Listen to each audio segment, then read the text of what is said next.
Hello बच्चों। हमारा प्रश्न दिया हुआ है, संयोजकता आबंध सिद्धांत के आधार पर निम्नलिखित उप संयोजक मंडलों में आबंधन की प्रकृति का वर्णन कीजिए। कैसा आबंध यहाँ पर प्रेजेंट है इसके बारे में बताना है। तो सबसे पहले मुख्य अवधारणा में अगर हमें समझनी होगी तो संयोजकता आबंध सिद्धांत ये समझना होगा। इस संयोजकता आबंध सिद्धांत क्या है? तो संयोजकता आवर्त सिद्धांत वो सिद्धांत है जिसमें उप सहसंयोजक यौगिक की संरचना तथा चुंबकीय प्रकृति स्पष्ट की जाती है। ठीक है, अब आबंध की प्रकृति यहाँ पे बताना है कि आबंध की प्रकृति कैसा होगा, तो वो सभी चीजें हम लोग यहाँ पर देख लेंगे। संकरण इसका कैसा होगा और यह कैसे संरचनाएं बनाएगा, ये हमें यहाँ पर स्पष्ट करना है। देखो, संयोजकता आबंध सिद्धांत में हम लोग यौगिक की संरचना और चुंबकीय प्रकृति तो पता कर लेते हैं, लेकिन यहाँ पर बहुत सारी त्रुटि भी है। त्रुटि क्या है कि इसमें रंग का पता नहीं लगाया जा सकता, स्पेक्ट्रम की व्याख्या नहीं की जा सकती, प्रबल लिगेंड और दुर्बल लिगेंड का व्याख्या यहाँ पे नहीं किया जा सकता। तो ये सभी यहाँ की त्रुटि भी है।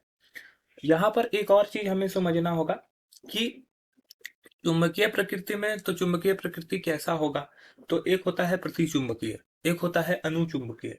तो इन सभी चीजों को भी हम लोग को समझना होगा। इसके अलावा हम लोग को इलेक्ट्रॉनिक विन्यास लिखने आना चाहिए। यहाँ पे अगर Fe का यूज इस्तेमाल किया गया है तो Fe का इलेक्ट्रॉनिक विन्यास क्या है, इसको हम लोग को समझना होगा। तो चलिए इस प्रश्न को समझते हैं। तो इस प्रश्न में दिया हुआ है क्या, FeCN6 4-। ठीक है, यहाँ पे माइनस छूटा हुआ है, यहाँ 4 माइनस होगा। तो पहले हम लोग इसका ऑक्सीकरण संख्या निकालेंगे। ऑक्सीकरण संख्या Fe का मुझे मालूम नहीं है, तो उसको निकालने का नियम आप लोग को पता है। इसको x मान लेते हैं। साइनाइड का -1 होता है, चूंकि यहाँ पे 6 है तो 6 से मल्टीप्लाई होगा। इन सभी का योग कितना होना चाहिए, चूंकि इस पर माइनस चार्ज लगा हुआ है, आवेश -4 है, तो इस सभी का योग -4 होगा। x का वैल्यू जब निकालेंगे तो x का वैल्यू कितना निकल जाएगा, +2। मतलब कि यहाँ पे Fe की जो संयोजकता होगा वो +2 होगा। Fe की यहाँ पे ऑक्सीकरण संख्या कितनी आ गई, +2। Fe का परमाणु संख्या 26 होता है। इसका मतलब ये है कि इसके पास 26 इलेक्ट्रॉन हैं जनरली, और चूंकि ऑक्सीकरण संख्या 2 है, मतलब कि ये 2 इलेक्ट्रॉन खो चुका है अपना, तो इसका ऑक्सीकरण संख्या अब कितना हो जाएगा, 24 हो जाएगा। 24 को अगर इलेक्ट्रॉनिक विन्यास इसका लिखा जाए तो आर्गन 18, उसके बाद फिर 3D6। ठीक है, यहाँ पे डी कक्षक में अगर देखोगे तो 6 इलेक्ट्रॉन, Fe2+ का ये इलेक्ट्रॉनिक विन्यास है।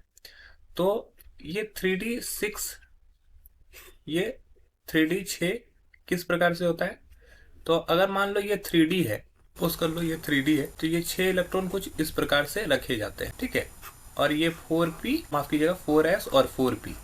ठीक है, ये 4s और 4p। चूंकि यहाँ पर जो Cn है ये प्रबल लिगेंड है।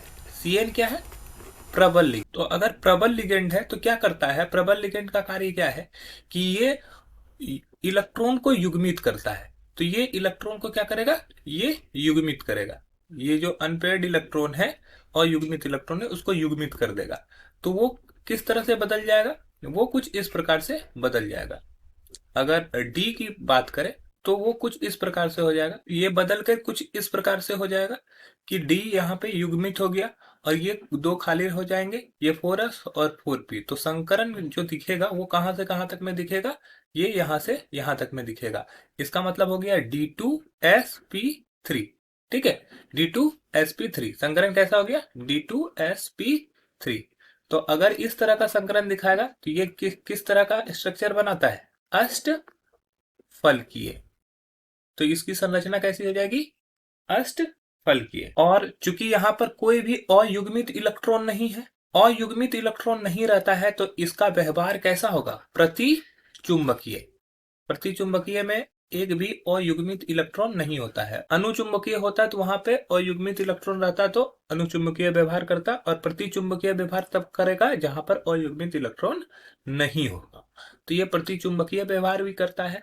तो अगर हम लोग संयोजकता आबंध सिद्धांत के अनुसार देखें तो इसकी प्रकृति कैसी है, प्रतिचुंबकीय प्रकृति की है, और इसका संरचना कैसा है, अष्टफलकीय है। आशा है कि ये आपको समझ में आया होगा। धन्यवाद।